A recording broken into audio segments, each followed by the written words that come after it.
Bonjour, on est le mardi 10 novembre 2020, donc une petite séquence sur la divisibilité et la division euclidienne, donc thème assez important pour ceux qui préparent donc le concours du CRPE. Donc ça s'adresse principalement à ces candidats et éventuellement à tous les autres étudiants, donc qu'ils soient au lycée ou en BTS, notamment en BTS SIO. Alors on va donc aborder la divisibilité. Et on va donc d'abord définir la divisibilité dans n. Donc on va parler de multiples et diviseurs d'un entier naturel. Donc on va donner la définition suivante. On dit qu'un entier naturel petit a est un multiple d'un entier naturel petit b si et seulement si il existe un entier naturel k tel que a égale à b fois k. Donc si petit a, petit b et k sont non nuls, alors on dit aussi que b est un diviseur de A ou que B divise A. Donc voilà pour multiples et diviseurs. Maintenant, ensemble des multiples d'un entier naturel. Propriété. Soit petit a un entier naturel. Les multiples de petit a dans n, donc n l'ensemble des entiers, sont bien sûr 0, a, 2a, 3a, 4a, k fois a, k plus 1 fois a, k plus 2 fois a, etc. Toujours avec petit k entier naturel. Donc nous avons des cas particuliers. Par exemple, on dira que a égale 0. A égale 0. Si on prend a égale 0, l'ensemble des multiples de 0, l'ensemble des multiples de 0,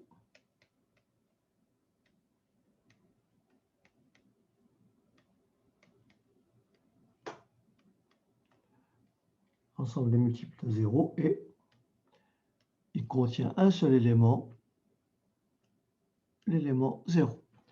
Donc l'ensemble des multiples de 0 est l'ensemble 0. L'ensemble qui contient l'élément 0. Donc nous avons maintenant petit a égale 1. Donc l'ensemble des multiples de A, l'ensemble des multiples de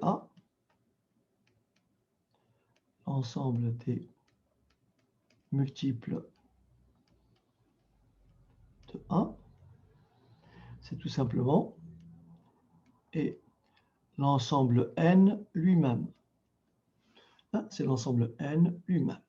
Donc tous les entiers naturels sont forcément multiples de 1.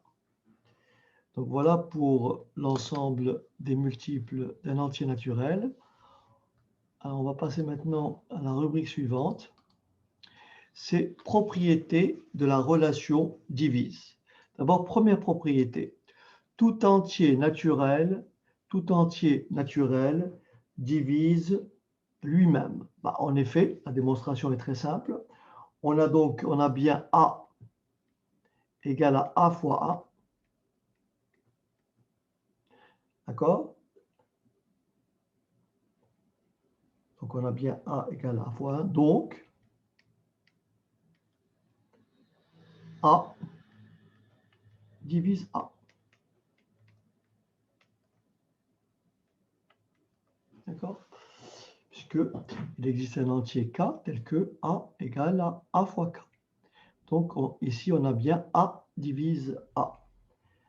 Deuxième propriété. Si petit a, petit b et petit c sont trois entiers naturels. Si petit a divise petit b et petit b divise petit c, alors par transitivité, petit a divise petit c. Alors, on va donner une petite démonstration. Donc, étape numéro 1, si petit a divise petit b, si petit a divise b, d'accord? Alors, il existe un entier naturel.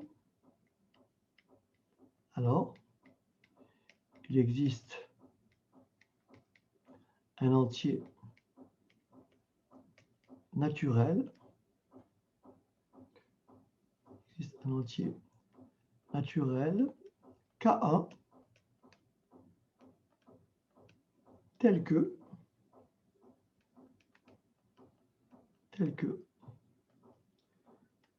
B égale à A fois K1. D'accord? Puisque ici, A est un diviseur de B, ça veut dire que B est un multiple de A, donc il existe un entier K1 tel que B égale à K1. Maintenant, si B divise C, donc si B divise C, alors il existe un entier naturel, cette fois-ci, que je vais appeler K2, tel que C égale à B fois K2. D'accord? On vient donc d'établir, on a donc C égale à B fois K2.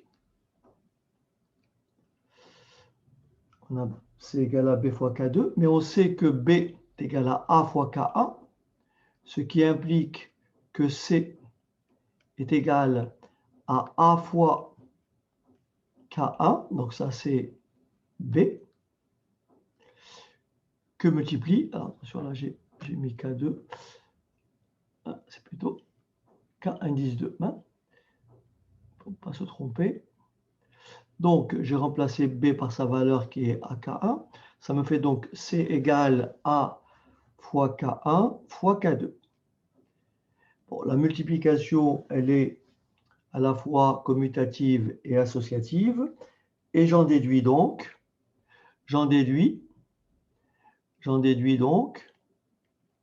on a donc C est tout simplement égal à petit a qui multiplie K1 fois K2. K1 fois K2 est un entier naturel. Cette écriture-là signifie donc, d'où A divise C. D'accord? Puisque C est un multiple de A. Donc ça, c'est un entier. Donc voilà pour la divisibilité.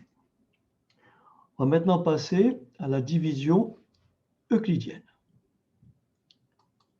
Alors, division euclidienne. Théorème. Soit petit a un entier naturel et petit b un entier naturel non nul. Il existe un entier Q et un entier unique R, il existe un entier unique Q et un entier unique R tel que A égale BQ plus R, avec R plus grand ou égal à 0 et strictement inférieur à B. Autrement dit, le reste est toujours strictement inférieur à petit b qu'on appelle le diviseur. Donc tout à l'heure, on va nommer le A, on l'appellera le dividende, petit b, on l'appellera le diviseur, Q, on l'appellera le quotient, et R le reste.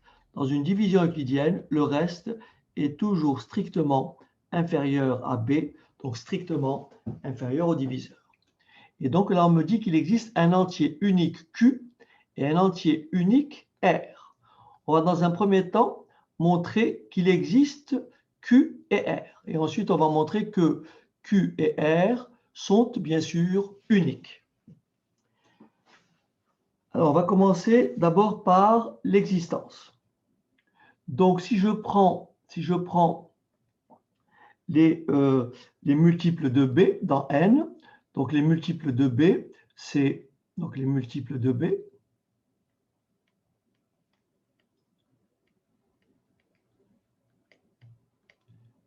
Alors, les multiples de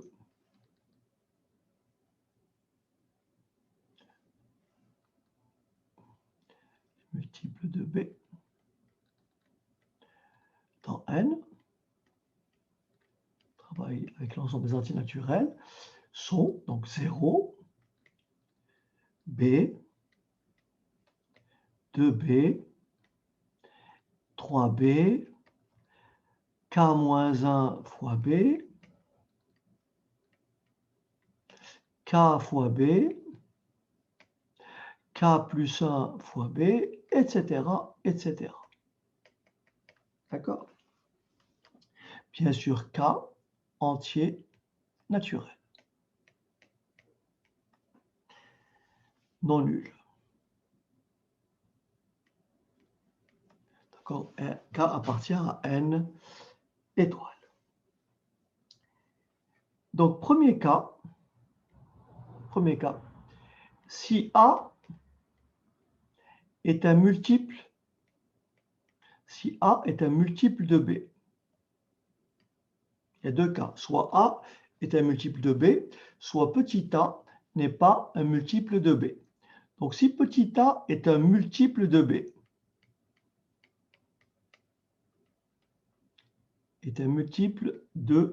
B, d'accord? Donc, si petit a est un multiple de B, petit a est forcément dans la liste. Et dans la liste des multiples de B.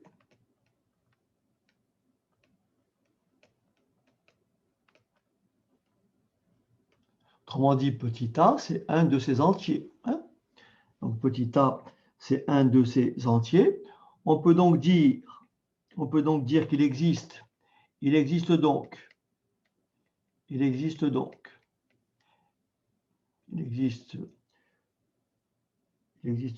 un entier Q,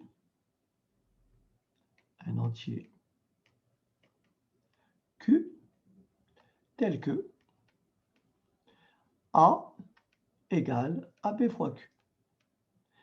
B fois Q, c'est un de ces nombres ici. Puisque j'ai supposé dans un premier temps que petit a est un multiple de B. Donc ça, c'est mon premier résultat. Maintenant, deuxième cas. Alors, je vais changer de couleur. Si petit a n'est pas un multiple de B, si petit a n'est pas un multiple de B.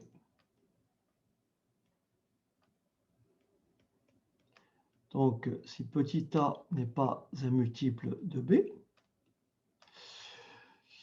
il existe bien sûr des multiples de B qui seront inférieurs à A, et il va exister des multiples de B qui seront bien sûr supérieurs à A. Il est clair qu'on peut trouver un multiple de B immédiatement inférieur à A et un multiple de B immédiatement supérieur à A. Ce qui veut dire que je peux encadrer petit a de la façon suivante. Donc petit a peut être encadré de la façon suivante. Il existe plusieurs multiples strictement inférieurs à A, et parmi ceux-là, le plus grand des multiples, je vais l'appeler B fois Q. Donc c'est le multiple immédiatement inférieur à A. Et parmi tous les multiples strictement plus grands que A, je vais prendre le multiple immédiatement supérieur à A, c'est forcément l'entier B fois Q plus 1. Donc A, on peut encadrer A de la façon suivante. Petit a est compris entre B fois Q et B fois Q plus 1. Alors si je développe à gauche et à droite, donc là j'ai B fois Q, là j'ai B fois Q plus B. B fois Q plus B. Je vais rajouter moins BQ aux deux membres de cette double inégalité. Donc, j'ai ici A moins BQ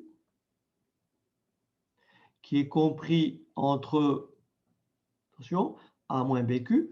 Donc, j'enlève ici, je fais BQ moins BQ, ça me laisse 0. Et je fais BQ plus B moins BQ, ça me laisse A moins BQ est compris entre 0 et B. Donc, ça, c'est ma deuxième double inégalité. Mais rappelez-vous ici,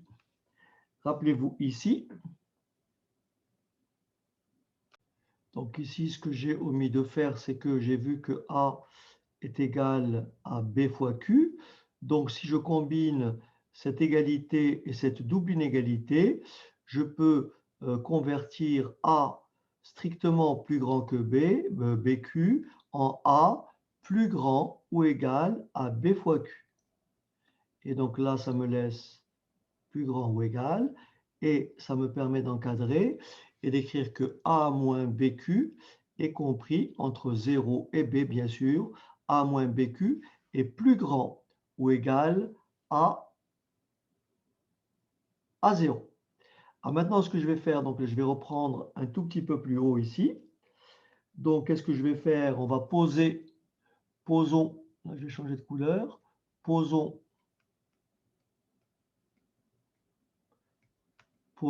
A moins BQ égale R. Donc, posons petit r égale à A moins BQ.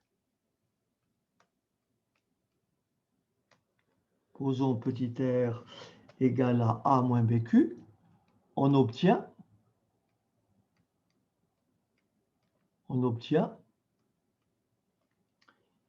forcément A égale à BQ plus R. Je rajoute plus BQ de chaque côté.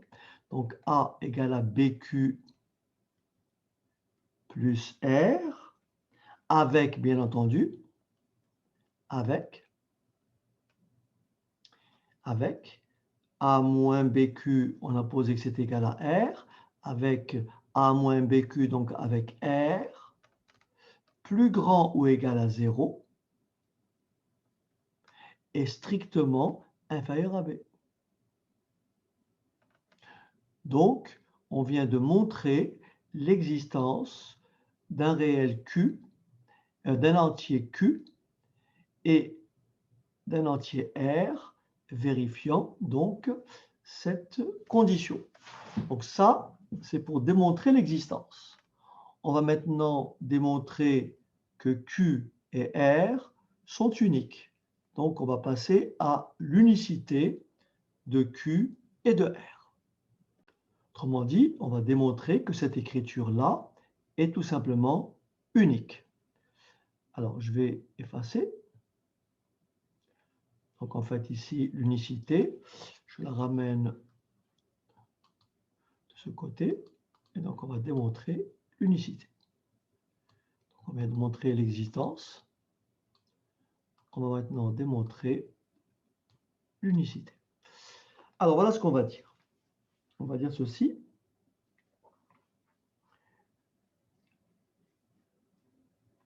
On va supposer donc qu'il existe, on va tenir un raisonnement par l'absurde, on va supposer que Q et R ne sont pas uniques. Autrement dit, on va supposer qu'il existe deux couples, QR d'une part et Q'R' d'autre part, qui vérifient cette égalité. Autrement dit, G, donc suppose qu'il existe donc deux couples QR et Q'R' tels que, alors la première égalité c'est A égale BQ plus R, avec R compris entre 0 et B. Et la deuxième égalité, c'est A', pardon, A égale à B, que multiplie Q' plus R', avec bien entendu R' compris entre 0 et 1. Autrement dit, j'ai supposé qu'il existe deux couples Q et R et Q', R' qui vérifient donc cette égalité. Et on va démontrer que ma supposition est forcément impossible. Et donc, j'arrive à une contradiction, et auquel cas, je vais conclure en disant que ma supposition étant fausse, donc ça génère, ça me permet de conclure que Q et R sont bien sûr uniques. Alors, ici, qu'est-ce qu'on va faire? Donc là, on a une égalité, puisque là, j'ai petit a et là, j'ai petit a. Donc, je peux soit faire une soustraction membre à membre, soit égaler les deux quantités. Donc, je peux écrire, par exemple, que ici, je peux écrire que... Alors, on va supposer que R', par exemple, est supérieur à R. On va donc supposer que R' est supérieur à R. Donc ici, on va faire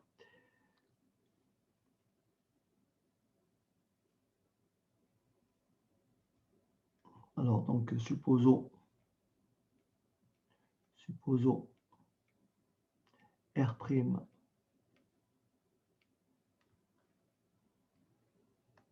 supérieur à R. J'aurais pu supposer R supérieur à R', ce n'est pas le problème. Donc là, nous avons petit a.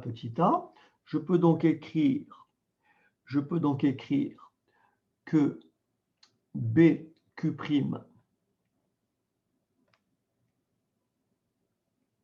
plus R' est égal à BQ plus R.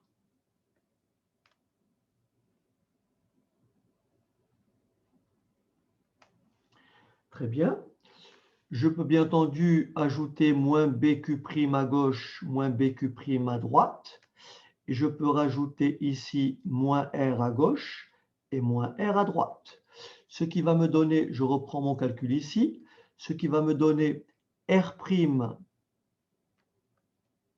moins R, ou si vous préférez, je prends le R, je le passe de ce côté, ça fait moins R. Je prends le BQ', je le passe dans l'autre membre, ça me fait moins BQ'.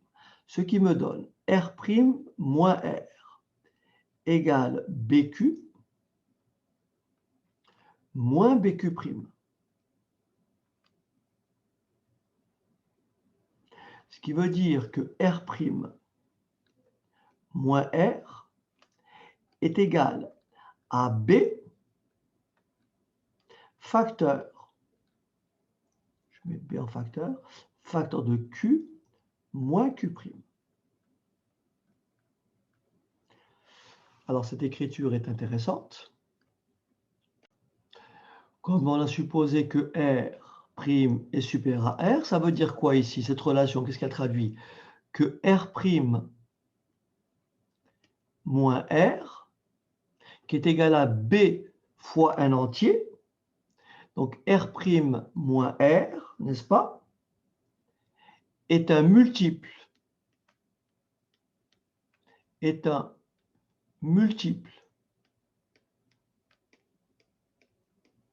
non nul,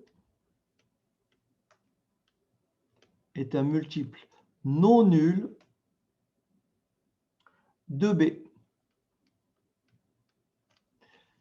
D'accord? R' moins R est donc ça, puisque R' moins R est égal à B fois un entier. Ça veut dire que R' moins R est un multiple de B.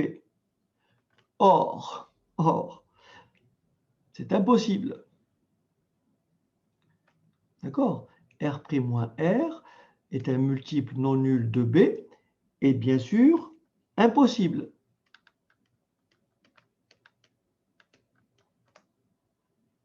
Est impossible. Alors ici, j'ai fait une petite erreur, c'est R'. est impossible, tout simplement, parce que R', car R' est strictement plus petit que B. Si R' moins R est un multiple de B, ça voudrait dire que R' moins R est strictement plus grand que B, ou tout simplement que R' est plus grand que B, ce qui est en contradiction avec ce qui a décrit ici. Donc encore une fois, R' moins R est un multiple non nul de B, et bien entendu impossible, et par suite, pour que cette égalité-là soit vérifiée, alors par suite, on peut donc écrire que on a donc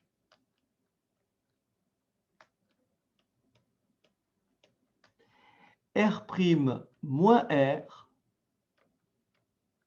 Pour que cette égalité soit vérifiée, il faut que R' moins R égale 0. Et donc, comme B est non nul, et donc Q moins Q' égale 0. Ce qui équivaut à dire que R' égale R et Q' et Q égale Q'.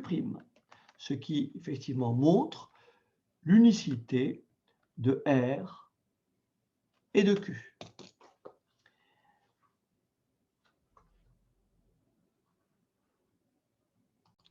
Alors, juste une petite remarque, donc on va effacer tout ça. Juste une petite remarque. Il y a deux cas à distinguer, n'est-ce pas? Si petit a, donc le dividende, si petit a est positif, est strictement inférieur à B, hein, si petit a, le dividende, est compris entre 0 et bien sûr strictement inférieur au diviseur, alors le quotient Q est forcément égal à 0. Et le reste, R, est égal à petit a. C'est logique.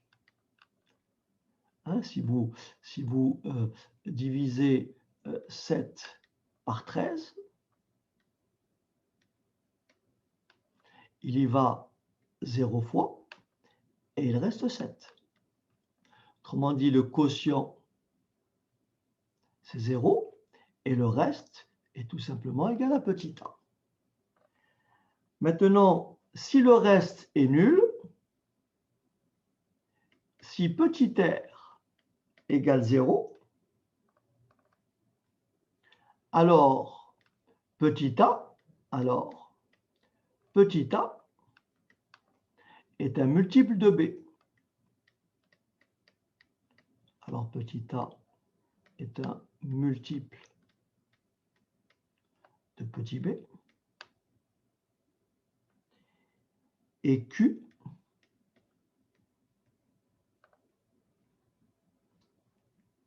est appelé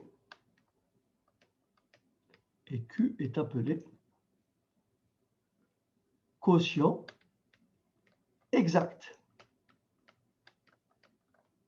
Quotient exact de A par B. Exemple, si j'ai, je ne sais pas, 42 divisé par 14, il y va 3 fois 42, 3 fois 14, 42, et donc il me reste 0. Donc on dira ici que 3 est le quotient exact de 42 par 14. D'accord? Alors maintenant, on peut bien sûr être amené à encadrer un entier. Tout à l'heure, rappelez-vous, on a encadré petit a par le multiple immédiatement inférieur à A, pardon, et par le multiple immédiatement supérieur à A. D'accord? On va donner un exemple. Alors, donc, si j'efface tout ça, alors si je prends par exemple un exemple, je dis, admettons, je ne sais pas, je veux dire par exemple 482 peut être encadré de la façon suivante. Il peut être encadré en faisant 28 fois 17. Donc, il est plus grand que 28 fois 17. Et il est strictement inférieur à 28 fois 18. Donc, si j'effectue la division euclidienne,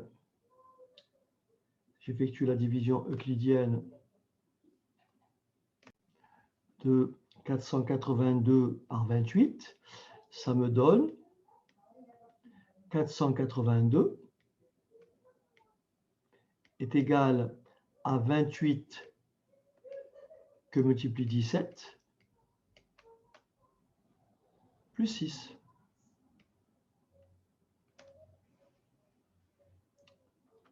OK. Alors, on va donc juste rajouter une définition. On va dire ceci donc pour conclure pour cette première partie. Donc, division euclidienne. On définit les choses ainsi, soit petit a un entier naturel et petit b un entier naturel non nul. Effectuer la division euclidienne de petit a par petit b revient à déterminer Q et R tel que A égale BQ plus R avec R compris entre 0 et B. Petit a est appelé le dividende, petit b le diviseur, Q le quotient et petit r le reste. Alors la méthode, donc ici, déterminer le reste d'une division euclidienne. Donc il faut suivre donc deux étapes. Donc d'abord écrire pour le diviseur b considéré les relations de la forme, donc A égale BQ plus R, avec R, pour R donc avec R compris entre 0 et B. OK, entre 0 et B. Donc c'est la première étape. Et ensuite, effectuer les opérations demandées, puis mettre en facteur le diviseur petit b afin de faire apparaître le reste. On va prendre un ou deux exemples. Alors, on va prendre un premier exemple. Alors, le premier exemple dit ceci. Donc, le reste de la division euclidienne, le reste de la division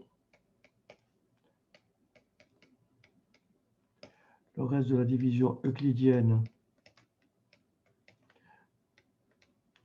de petit a par 13, donc de a par 13, et 9.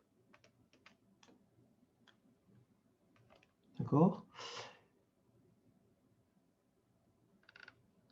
Celui de B, donc le reste de la division euclidienne de B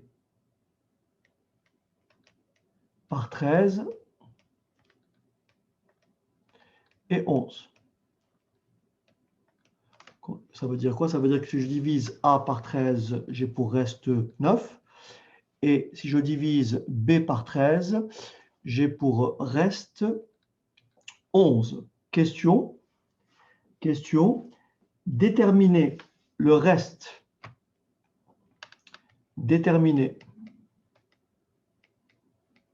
le reste de la division euclidienne déterminer le reste de la division euclidienne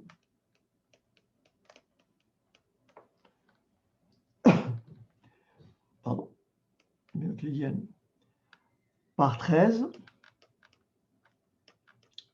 de la somme A plus B, le produit A fois B et le carré de A.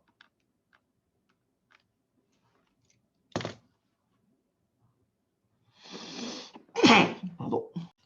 Je n'ai pas pu le retenir, désolé.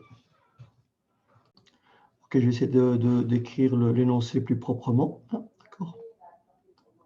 Donc voilà l'énoncé. Le reste de la division euclidienne de petit a par 13 est 9 et celui de petit b par 13 est 11.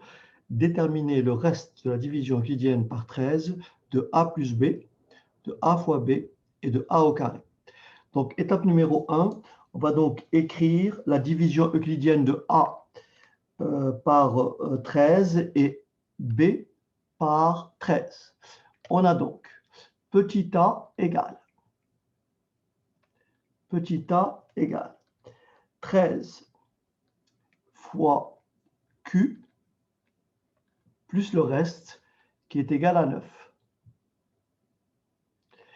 Et nous avons petit b égale 13 fois Q', le quotient n'est pas forcément égal, 13 fois Q' plus le reste plus 11.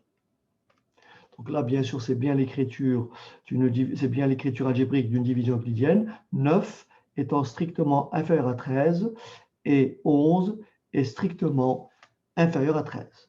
On va maintenant calculer, on va donc maintenant effectuer le premier calcul et déterminer le reste de la division euclidienne par 13 de A plus B. Je vais donc calculer A plus B. Donc A plus B est tout simplement égal à 13Q plus 9 plus 13Q' plus 11, ce qui me donne A plus B égale, alors là j'ai 13 que je peux mettre en facteur, ce qui me fait 13 facteur de Q plus Q'. Bien sûr, 9 plus 11, ça fait 20. Très bien. Donc, ceci n'est pas l'écriture d'une division euclidienne, car 20, le reste ici, est strictement supérieur à 13. Donc, je vais faire de nouveau, je vais effectuer la division euclidienne de 20 par 13, ce qui va me donner A plus B égale 13 facteur de Q plus Q'. La division euclidienne de 20 par 13, c'est tout simplement 13 fois 1 plus 7. Je mets 13 en facteur, soit A plus B est tout simplement égal à 13 fois Q plus Q' plus 1 plus 7. Donc vous avez compris que ça, c'est un entier. 7 étant strictement inférieur à 13. Donc le reste de la division euclidienne de A plus B par 13 est tout simplement 7. Donc notre reste est 7. Maintenant, on va passer à A fois B.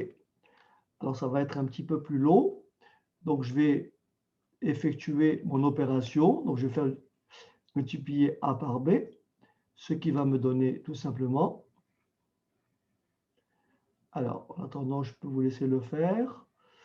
Il suffit d'arrêter la vidéo. Donc là, je fais A fois B. Donc A fois B. Ça me fait 13Q plus 9, facteur de 13Q' plus 11. Je développe. 13 fois 13, donc là, ça fait 13. 13, on va laisser 13 au carré. 13 au carré, on va laisser 13 Q.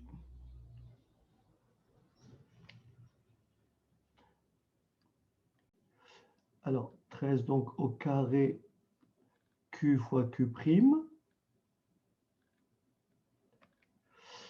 Ensuite, 13 fois 11, 13Q fois 11, donc ça fait 143Q. Ensuite, 9 fois 13, 117Q'. Et 9 fois 11, 99. Alors, je vérifie juste que mon opération n'a pas d'erreur. Et ensuite, voilà. Très bien. Alors maintenant, on va regrouper. On va donc regrouper ce que j'aurais dû éviter. Si vous permettez, je vais plutôt faire les choses autrement. Je me suis mal pris. Donc là, je vais convertir ça. Cette écriture ne m'intéresse pas. Je vais plutôt garder donc 13 au carré Q fois Q'. Donc ça me fait ici 13 fois 11 fois Q. Je préfère laisser comme ça. Et ensuite, 13 fois 9 fois Q'. D'accord? 13 fois 9 fois Q'. Je mets 13 en facteur. Ça me fait 13 facteur de 13 Q', plus 11 Q, plus 9 Q', j'ai mis 13 en facteur, bien sûr, plus 99.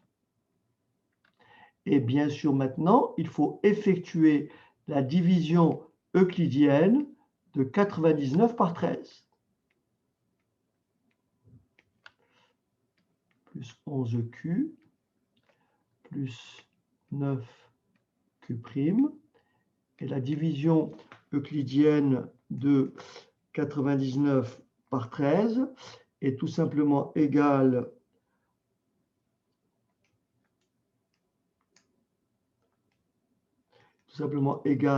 à 7 fois 13 plus 8. Là, de nouveau, je mets 13 en facteur, d'où A fois B est égal à 13 que multiplie 13QQ' plus 11Q plus 9Q' plus 7 plus 8. Par conséquent, le reste de la division euclidienne de A fois B par 13 est tout simplement égal à 8. Il me reste maintenant à faire A au carré. Donc, c'est toujours le même principe. Donc, on va faire A au carré. On va donc effacer tout ça. Et donc, il suffit de multiplier A par A.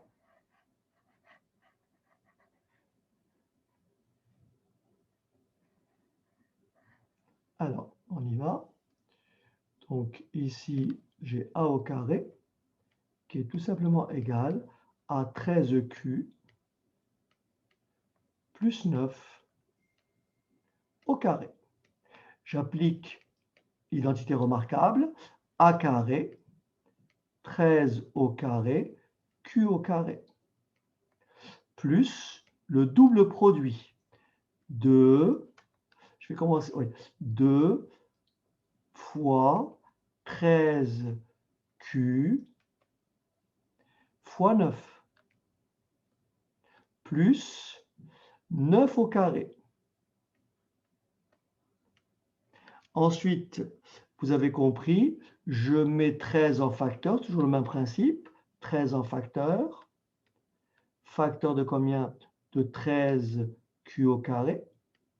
Plus 2 fois 9, pardon, 2 fois 9, bien sûr, 18q. Fermez la parenthèse. Maintenant, j'effectue la division euclidienne de 81 par 13, ce qui me donne 13 fois 6. 13 fois 6 plus 3. Je continue. J'ai donc a carré égale 13 facteur de 13 au carré, 13q au carré, plus 18q. Attention, j'ai mis 13 en facteur, donc plus 6. Je ferme la parenthèse, plus 3.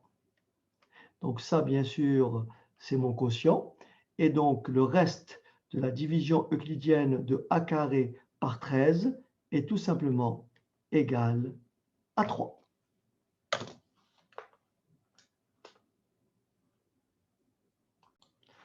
Deuxième exercice, donc déterminer le reste de la division euclidienne par 13 de 3, 3 au carré, 3 au cube, 3 exposant 4, 3 exposant 5, 3 exposant 6, et ensuite en déduire le reste de la division euclidienne par 13 de 3 exposant 59. Donc, on va commencer par donc 3. Donc, pour 3, ça fait donc, on sait que 3 est égal à 13 fois 0. 13 fois 0 plus 3. Donc, le reste est 3. Reste est 3. Je prends maintenant 3 au carré. C'est 13 fois 0 plus 9. Donc, le reste est 9. Je prends 3 au cube. Alors, 3 au cube, c'est 27. 27, c'est 13 fois 2, 26, plus 1. Donc, le reste est 1.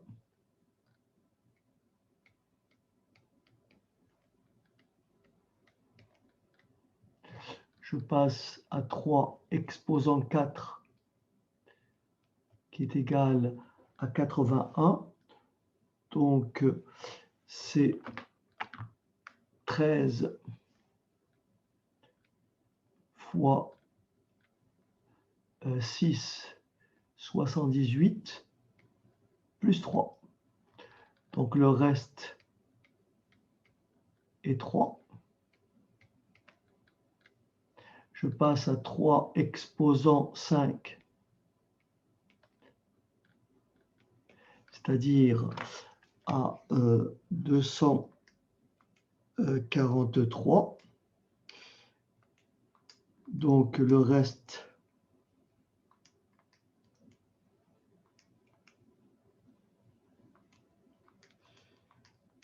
je devais m'en douter.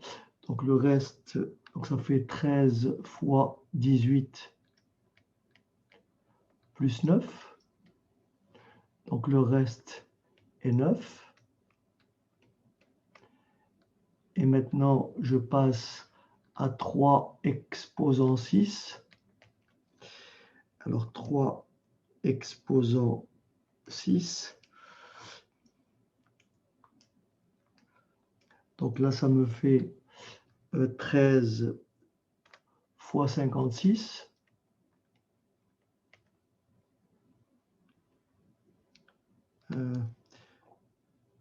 suis trompé. Donc 3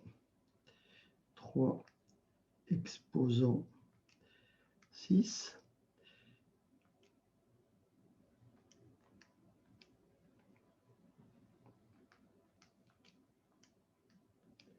Donc ça fait 13 fois 56 plus 3. Donc reste 3. Pardon, je le refais par sécurité. Plutôt reste 1.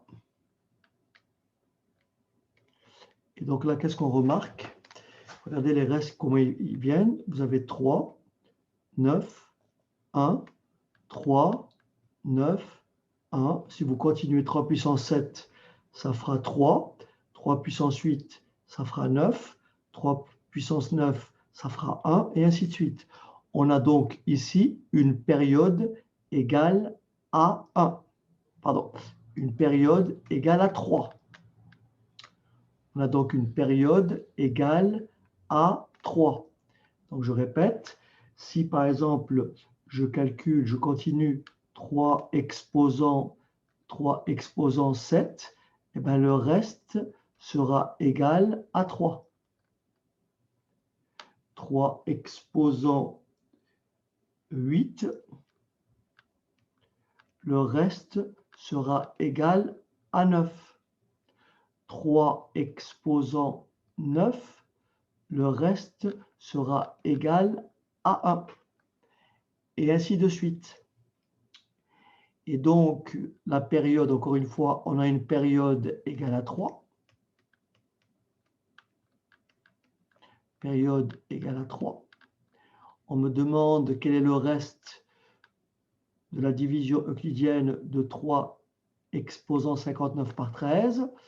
Je vais donc décomposer 59. Je vais effectuer la division euclidienne de 59 par 3. Donc 59 divisé par 3, ça me fait donc égal à 19 fois 3 plus 2. Donc comme le reste ici est 2, vous avez compris, comme le reste ici est 2, vous avez compris que le reste final sera 9. Regardez bien, 3 exposant 59 s'écrit comme ceci. Donc, en décomposition, ça fait 3 exposant 19 fois 3 plus 2.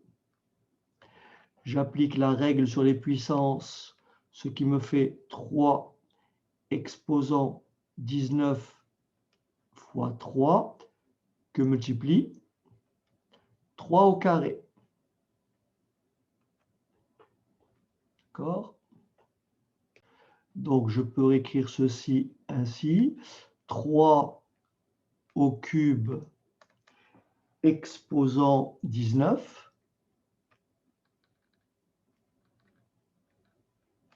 que multiplie 3 au carré. Ben, le reste, là, c'est une puissance de 3, d'accord? Donc, ici, multiple de 3, le reste est 1. 6 est un multiple, pardon.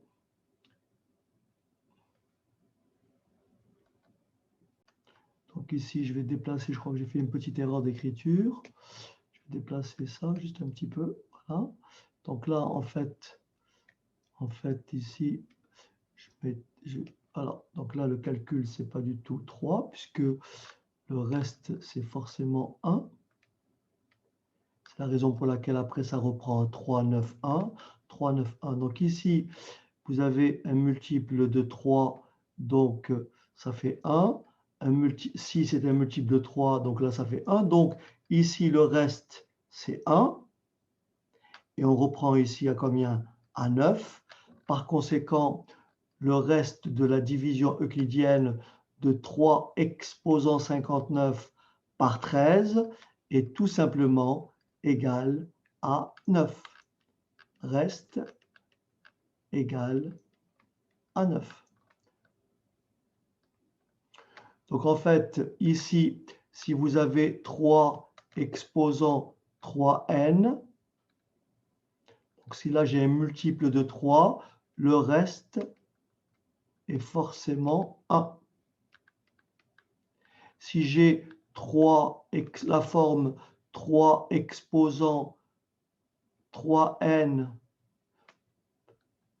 3 multiple de 3 plus 1, donc le reste, c'est tout simplement 3.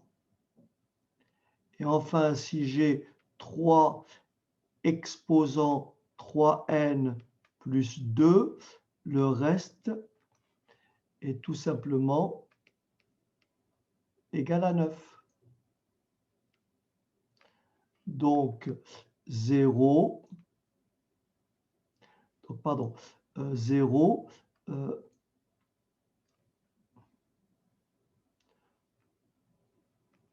alors 1, vous voyez, le reste 1, 3n plus 1, 3n plus 2, 9, et multiple de 3n, c'est 1. Donc c'est 3, 9, 1. Si l'exposant est un multiple de 3, le reste est 1.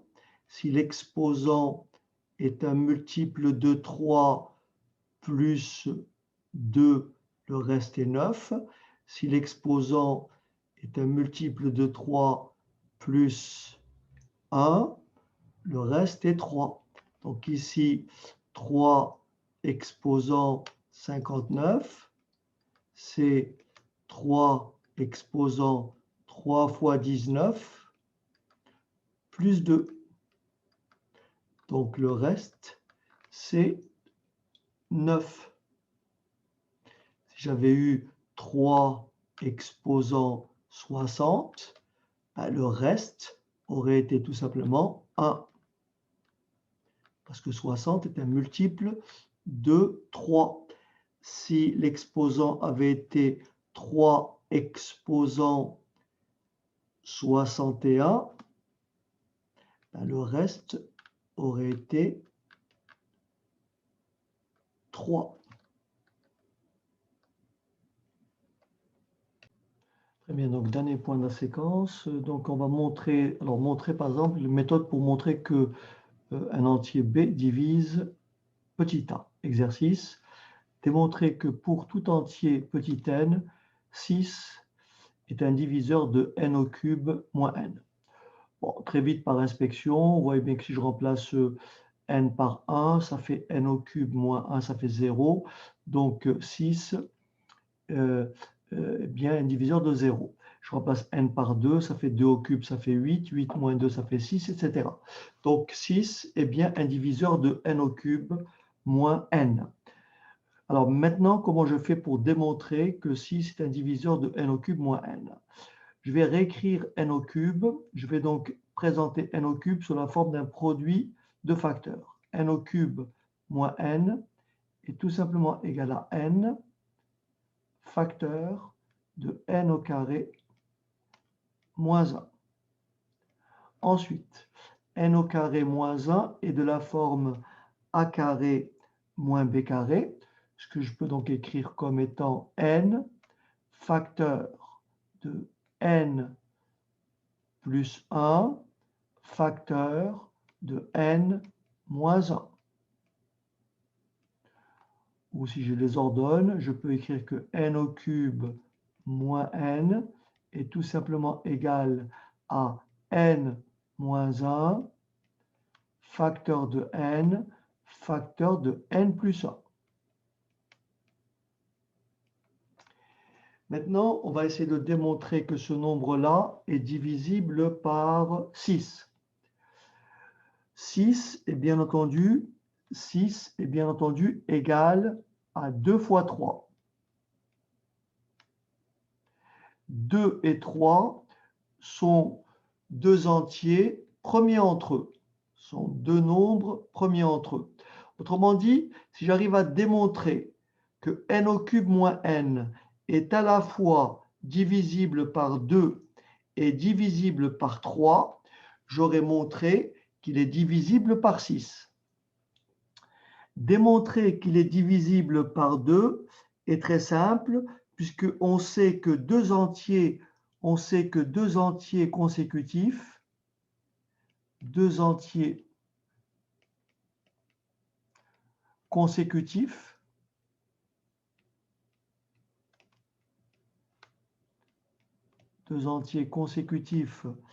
n et n plus 1,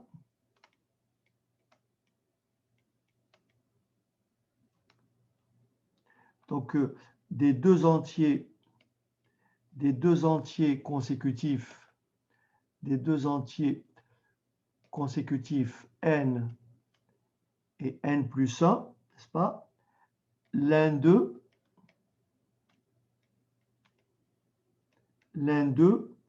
est nécessairement pair. Et oui, si vous prenez deux entiers consécutifs, 7 et 8, 8 est pair. Je ne sais pas, 4 et 5, 4 est pair. Donc, vous prenez n'importe quel entier consécutif, il y en a un qui est pair et l'autre qui est forcément impair. Donc, déjà, je sais que j'ai ici n et n plus 1. Autrement dit, si n est pair, le produit est pair, donc divisible par 2. Si n est impair, donc n plus 1 est pair. Par conséquent, n au cube moins n est divisible par 2. Est divisible par 2. Car n fois n plus 1, deux entiers consécutifs. Parmi ces deux entiers consécutifs, il y en a au moins un qui est pair. Celui-ci est impair, celui-ci est pair, celui-ci est pair, voilà. Donc là, il n'y a pas de souci. Maintenant, c'est un peu plus délicat pour démontrer que n au cube moins n est divisible par 3. Je pourrais très simplement dire que lorsque je prends trois entiers consécutifs, n moins 1, n et n plus 1, forcément un des trois est divisible par 3. Si je prends ici 7, qu'est-ce qui vient après 8 et qu'est-ce qui vient après 9? Je vois que 9 est divisible par 3. Bon, on va essayer quand même de le montrer de manière plus élégante. Donc, on va essayer de démontrer que n au cube moins n est divisible par 3. Donc, on vient de montrer que n au cube moins n est divisible par 2. On va maintenant montrer que n au cube moins n est divisible par 3. Et on va conclure en disant que forcément, dans ce cas-là, n au cube moins n étant divisible à la fois par 2 et par 3 est divisible par 6. Alors voilà ce qu'on va dire. On va donc écrire tout entier naturel petit n. Alors je vais changer de couleur. Voilà. Tout entier naturel petit n. Tout entier naturel petit n. D'accord?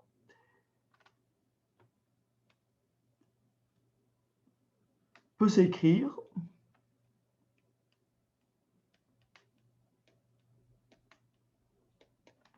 donc cette écriture-là, il faut vraiment la connaître, peut s'écrire, donc n égale 3 fois Q plus R, avec R compris entre 0 et 3. 3 strictement. D'accord? N'importe quel entier naturel peut s'écrire sous la forme 3Q plus R. Si je voulais utiliser la divisibilité par 5, j'aurais écrit n égale 5Q plus R. divisibilité par 7, j'aurais écrit n égale 7q plus r. Donc là, je vais étudier la divisibilité par 3. Donc je pose n égale à 3q plus r. Premier cas, je vais envisager toutes les possibilités. Premier cas, si n égale 3q. Si n égale 3q, si n égale 3q, alors 3 divise n. Donc là, 3 divise n. Deuxième possibilité, parce que j'ai trois possibilités, soit r égale 0, soit r égale 1, soit r égale 2. Je vais envisager les trois cas et je vais démontrer que dans les trois cas, 3 sera un diviseur de n. Deuxième possibilité, si n égale à 3q plus 1. C'est une autre écriture de n. D'accord? Si n égale 3q plus 1. Alors,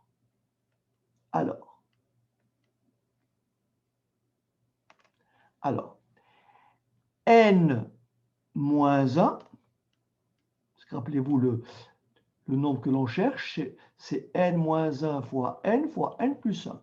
Alors, n moins 1 est tout simplement égal à 3q plus 1 moins 1. C'est-à-dire que n moins 1 est égal à 3q. Conséquence, donc 3, d'accord? Donc 3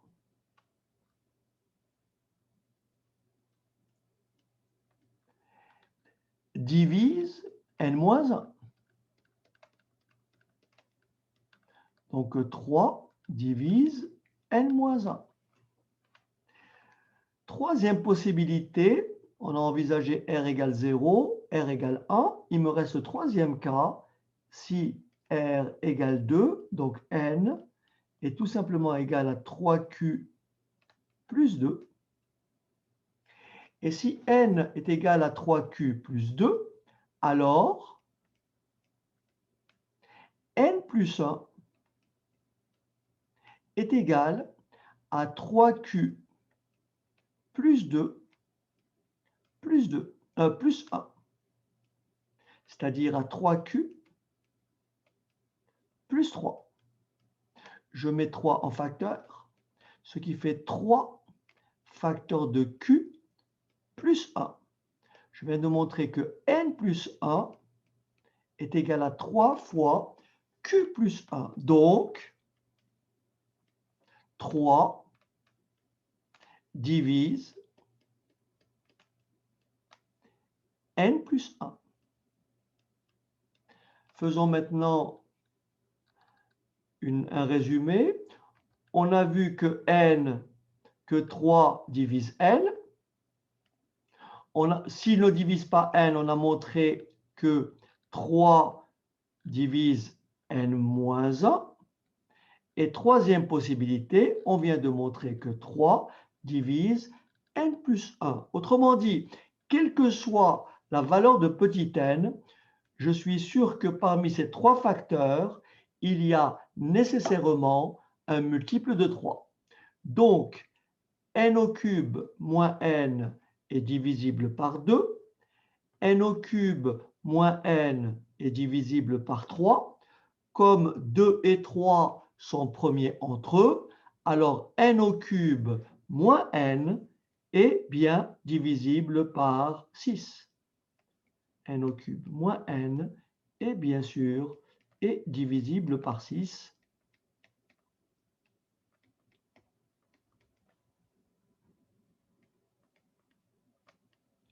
Ou alors 6 est un diviseur de n au cube moins n.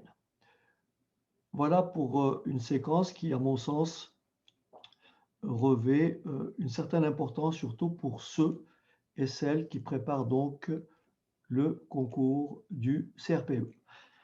Écoutez, n'hésitez pas à commenter et puis N'hésitez pas à me rejoindre si vous voulez sur donc ecrpe.com pour une préparation un peu plus approfondie pour éventuellement un suivi, etc.